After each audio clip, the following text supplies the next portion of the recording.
नमस्कार दोस्तों, स्वागत है आपका हमारे YouTube चैनल भक्ति बाण में। दोस्तों, क्या आपको पता है कि सहदेव त्रिकालदर्शी कैसे बने? पांचों पांडवों में वे सबसे ज़्यादा बुद्धिमान कैसे बने? हम आपको बताते हैं। इससे संबंधित एक कहानी हम आपको सुनाने जा रहे हैं। राजा पांडु की दो पत्नियां थीं, एक कुंती और दूसरी माद्री। पांडु को शाप था कि वह अपनी पत्नी कुंती और माद्री के साथ सहवास करेंगे तो तुरंत मृत्यु को प्राप्त हो जाएंगे। इसलिए कुंती को प्राप्त मंत्र शक्ति के बल से 3 पुत्र उत्पन्न हुए। वहीं मंत्र विद्या उन्होंने माद्री को बताई, जिससे उनको 2 पुत्र हुए। कुंती ने विवाह पूर्व भी इस मंत्र शक्ति का प्रयोग किया था, जिसके चलते उनको कर्ण की प्राप्ति हुई थी। 5 पांडवों में से 2 नकुल और सहदेव दोनों ही माद्री अश्विनी कुमार के पुत्र थे। जब नकुल और सहदेव का जन्म हुआ तब आकाशवाणी हुई कि शक्ति और रूप में ये जुड़वा बंधु और जुड़वा अश्विनी से भी बढ़कर होंगे। पांडु पत्नी माद्री के जुड़वा पुत्र में से एक सहदेव, इनके भाई का नाम नकुल है। वह भी अपने पिता और भाई की तरह पशुपालन शास्त्र और चिकित्सा में दक्ष थे। अज्ञातवास के समय विराट के यहाँ इन्होंने पशुओं की देखरेख का काम किया था। गाय चराने का कार्य भी करते थे। महाभारत युद्ध में सहदेव के अश्व के रथ के अश्व तितर के रंग के थे। उनके रथ पर हंस का ध्वज लहराता था। माना जाता है कि मृत्यु के समय इनकी उम्र 105 वर्ष की थी। सहदेव अच्छे रथ योद्धा माने जाते थे।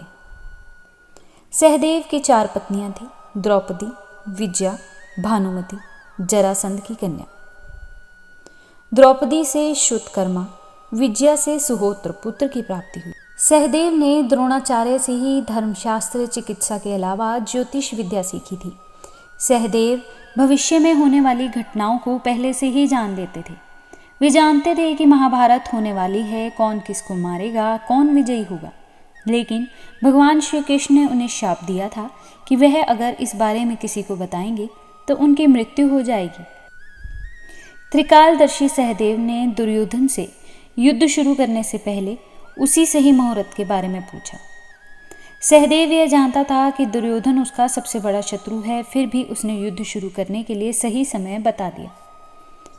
क्या आप जानते हैं कि सहदेव त्रिकालदर्शी कैसे बने? इसका राज हम आपको बताते हैं। सहदेव के धर्मपिता पांडु बहुत ही ज्ञानी थे।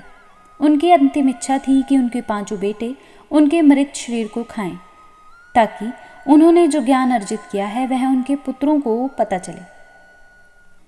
सिर्फ सहदेव ने ही हिम्मत दिखाकर पिता की इच्छा का पालन किया। उन्होंने पिता के मस्तिष्क के 3 हिस्से खाए। पहले टुकड़े को खाते ही सहदेव को इतिहास का ज्ञान हुआ, दूसरे टुकड़े को खाने से वर्तमान का, और तीसरे टुकड़े को खाते ही भविष्य को देखने लगे वे। इस तरह वे त्रिकालज्ञ बन गए। इस कथा का उल्लेख महाभारत में नहीं मिलता, लेकिन दक्षिण भारत की लोक कथाओं में इसका उल्लेख भिन्न भिन्न रूप में मिलता है। कुछ मान्यताओं के अनुसार उन्होंने उंगली खा ली थी। ऐसा भी कहा जाता है कि उस वक्त श्री कृष्ण पहुंच गए थे। उन्होंने पांडवों को ऐसा करने से रोक दिया था। जब पांडव वहां से चले गए तो श्री कृष्ण खुद उनका मांस खाने लगे। जब यह सहदेव ने देखा तो उन्होंने भी चुपके से उंगली खा ली। पांडवों ने अलग अलग दिशाओं में जाकर अपने राज्य का विस्तार किया। तो अब आप समझे कि सहदेव त्रिकालदर्शी कैसे बने। Like this video, subscribe this channel, press the bell notification icon.